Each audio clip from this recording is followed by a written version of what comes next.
So thank you, Hati. Thank you for all the organizers and helpers, volunteers, workers involved in this amazing conference. I was here in 2015 edition of Breaking Convention, and this venue is much better than the previous one in the city of London. I'm from a small village near Barcelona, so the surroundings here are excellent.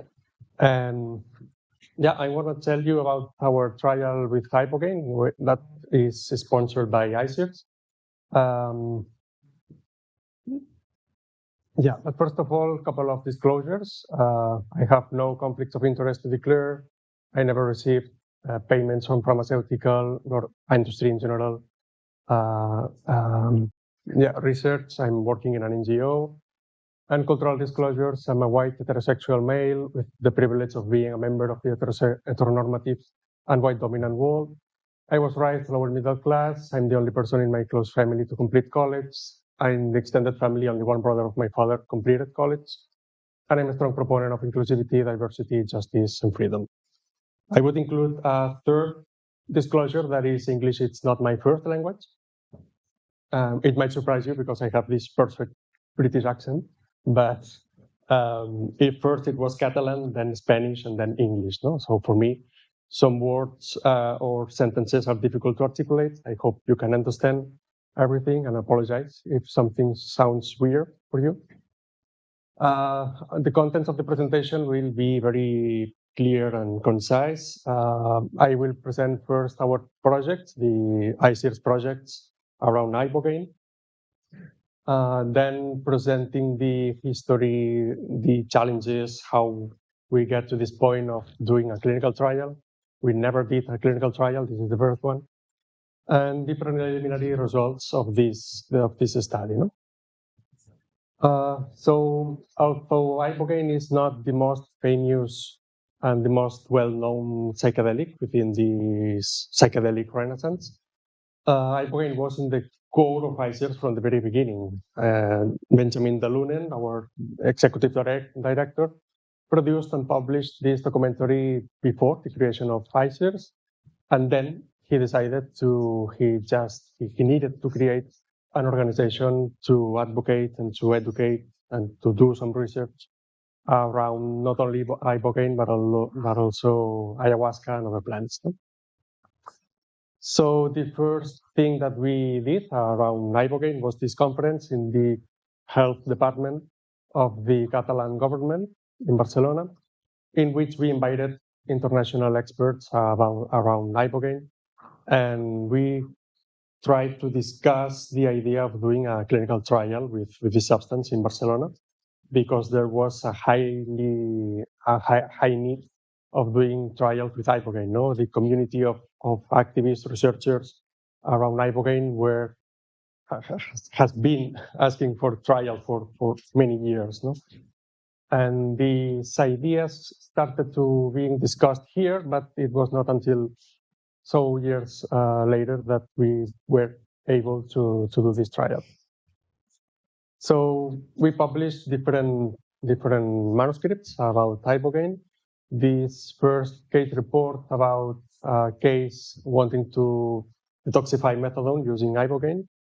And then this systematic review about all the evidence that was published. Now it's clearly outdated. It is from 2016. Then we published this analytical study because we were very concerned about things that have been mentioned before. There's a lot of people wanting to use Ibogaine because there's a lot of people struggling with drug dependence, with substance use disorders. And well, any of us can buy Ibogaine in the internet. It will not take so long to do it. But the problem is the kind of products that are being sold. No? So we bought 14 of these products, of different kind of Ibogaine products, and we sent them to a lab to analyze them. And we found different things about products sold as TA or PTA, which is total alkaloid or purified total alkaloid. But the most concerning thing for me is the products that were sold as Ibogaine hydrochloride, which is theoretically the purest way of obtaining Ibogaine. And in these samples, only 61.5% or 63.4% was Ibogaine. No?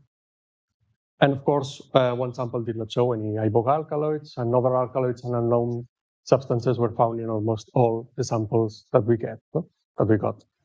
So there's a very worrying thing, because people are buying Ibogaine mostly for therapeutic purposes, but they are getting these low quality products, and this is exposing them to even more adverse events than Ibogaine itself. No? We published a couple of reports about qualitative studies about the Ibogaine experience, because we are of course interested in the pharmacological mechanisms of action of Ibogaine, but we are also interested in the subjective experience elicited by Ibogaine, no? Because this might be, of course, related with its anti-addictive effects.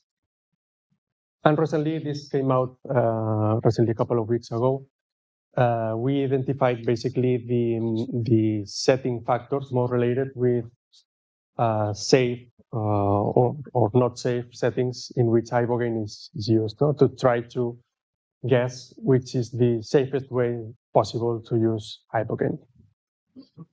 And we arrived at my PhD, which involves kind of 4 projects, which will be 4 papers around Ibogaine. First, we published a systematic review on adverse events of Ibogaine, updating the literature. Then it is in the process of being published, a review on mechanisms, of pharmacological mechanisms. Then we have a preclinical study, doing studies and doing analysis with transcriptomic techniques to see more specifically what would be the more specific mechanisms in terms of genes expression related with the action of Ibogaine. And then we have this clinical trial that is undergoing now, no? And all of that would be my thesis. My supervisor at the university, the Universitat Rovira i Virgili, Tarragona, is Maria Teresa Colomina, who is MD, PhD, and expert from a long time ago. She has a long career around toxicological issues, especially environmental toxicology. Apart from that, there is mainly scientific projects about Ibogaine. Well, in ICER, we are doing a lot of things. And there's this other area that is doing work with plants, but from a biocultural point of view. And 3 reports about Ibogaine were recently published. And they address aspects kind of sustainability, how to use this marvelous plant in a global context, no? How to respect and promote the works that communities are doing in Gabon. So these are completely another approach, but completely necessary. And I'm so happy to work in an organization that is taking into account these other perspectives, no? And in addition, ICER is the co-founder of this fund, of this Indigenous Medicines Conservation Fund, which is by definition, as an indigenous-led philanthropic vehicle, we work to ensure the resilience of our peoples in the face of cultural appropriation, environmental extractivism, human rights violations, and climate change. Partnering with funders globally, informed by robust ecological and community-based assessments, we build alliances with organizations on the ground, fund their efforts, and do strategic engagement with leaders to each bioculture. I took that from the website because it's easier. And one of the plants in which this project is working is, of course, Iboga. So our phase 2 trial, I will explain shortly how we get there. Basically, we reproduced the protocol that was published in this case report, because here we were interested in assessing low doses of Ibogaine, to try to answer the question if they are also efficacious, no? And the flood doses and potentially toxic doses are not necessary, actually, no? So we saw that the opioid withdrawal syndrome after these hours was quite reduced after doses of 3, 4, or 500 of milligrams of Ibogaine, and maybe higher doses are not necessary. No, in informal settings, in private clinics, a gram or more is administered. So maybe these lower doses could work as well. We basically took this protocol and we adapted to a clinical trial context. No? This, of course, was with the help of Claire Wilkins, wise, powerful, and incredible woman. And Jose Carlos Bouso wrote the protocol of the study. No? So if I can be here today and coordinate the study and work in this project is because these wonderful people. This is the clinical team in the hospital. This is very important. As it was mentioned before, Ibogaine requires safety measures to be administered. And we have in the main picture, well, it is very difficult for us to gather together because we are very busy. So we had to do some collage. We have Tony York, anthropologist, who is doing the qualitative part of the study, Edu Beas, nurse, Eulalia Sabate, MD, Carmen Ligero is playing a central role in the study because she's a cardiologist and she's checking every EKG.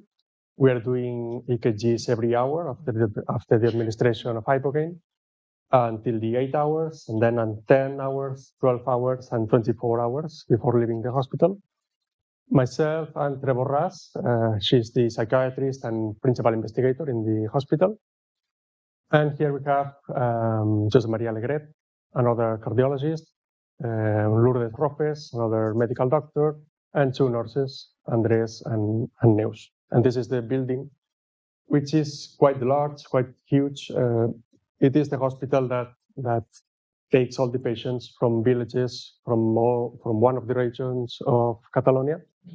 And this is because we had some delay as well, because we got the approval for this study, the complete approval, in March 2020.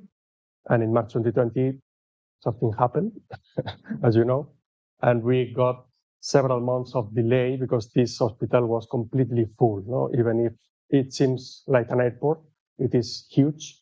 It was full of patients of COVID. No? And we needed to wait. So about the design, we basically have these 2 groups. The total sample of the study is expected at 20 patients, and we have these 2 groups. And there's an initial methadone interruption that it is not as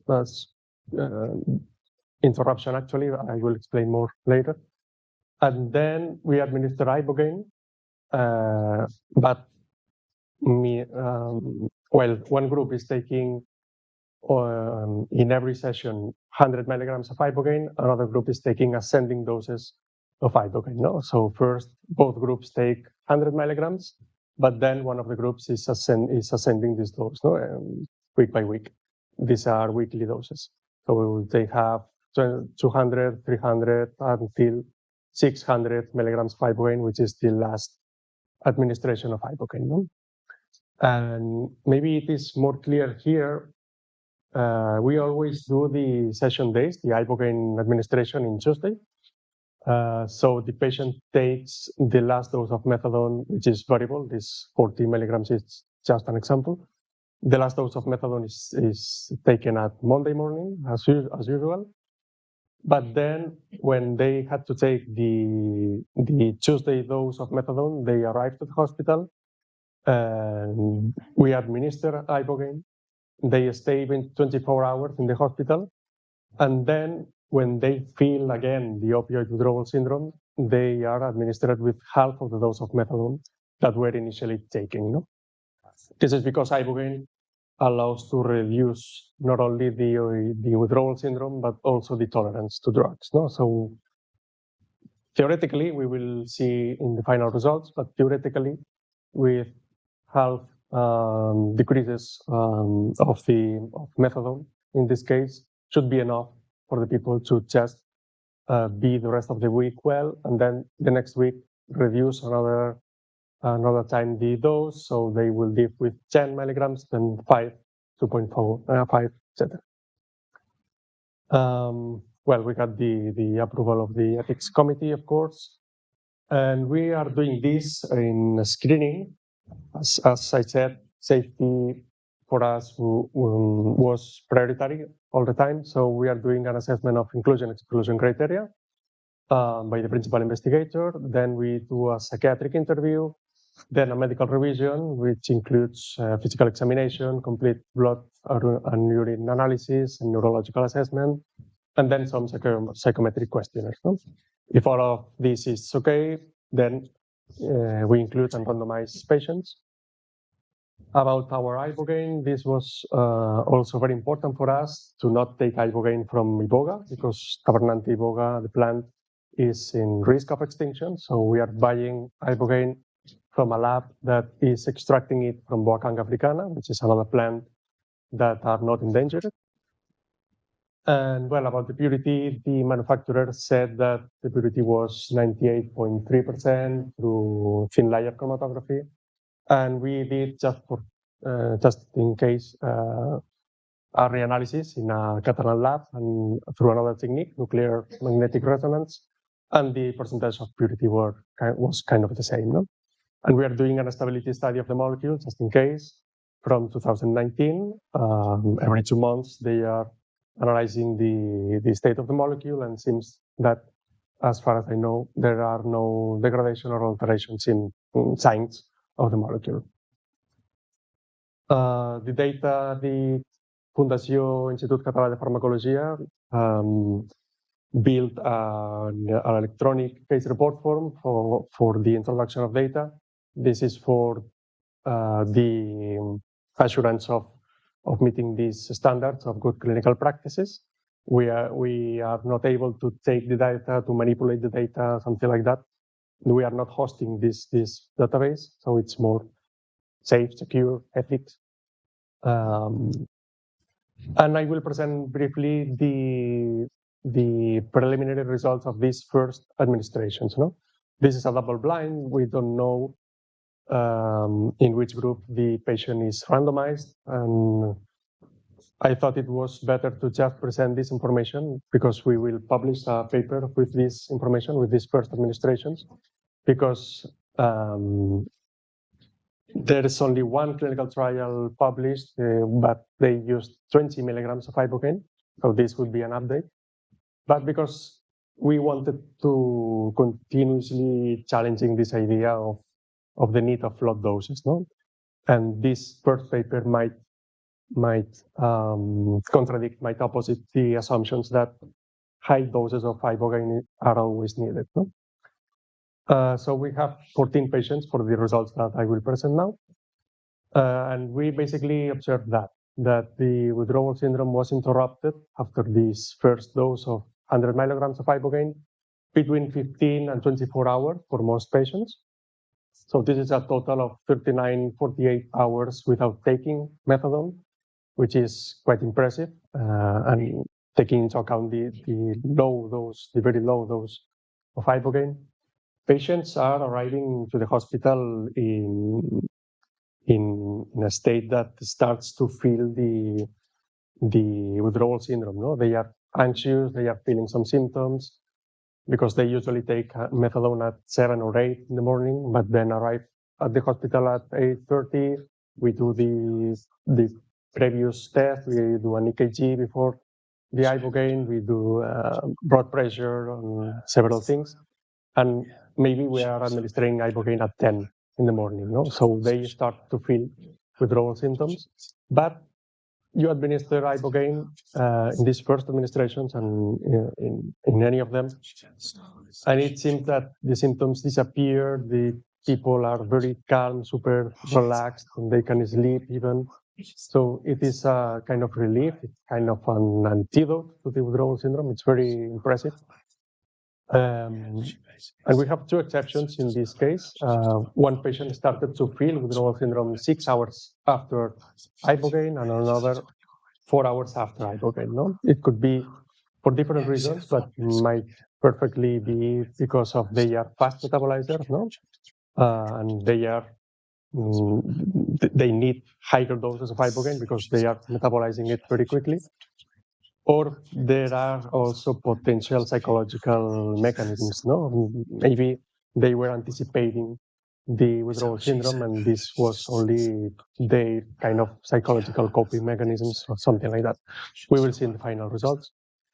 And in terms of safety, there were no serious adverse events, and the more common ones in these first administrations were tinnitus, I don't know the pronunciation in English, insomnia, asthenia, and somnolence. There were super common. And none of the QT corrected of the patients raised above 500 milliseconds. This last sentence is applicable to all the sessions that I saw. I'm the person who is staying 24 hours with the patients, and I never saw an EKG above 500 milliseconds. No? And for sure, half of these patients received higher doses of 100 milligrams. No? So it seems that in this dose range, 106, between 100 and 600, ibogaine could be quite safe. And a last thanks to many organizations that funded this study or helped in any way, no? In MAPS, Dr. Bronner, River Styx, Etheridge, Nikian, and the Catalan government, and the hospital, of course. Some words of gratefulness, well, this is in Spanish, but we have that one in English. After 15 years of taking my daily dose of methadone, I was a bit skeptical about ibogaine, but the truth is it was a complete success. I was able to interrupt my methadone intake without suffering withdrawal symptoms. In the first few days, when I didn't feel the need of opioids, I couldn't believe it. Ibogaine gave me my freedom back. My life has improved significantly since then. Not having the constant fear of withdrawal symptoms is wonderful for someone who has lived with that for many years. No? So we tend to have this kind of messages as well. So thank you.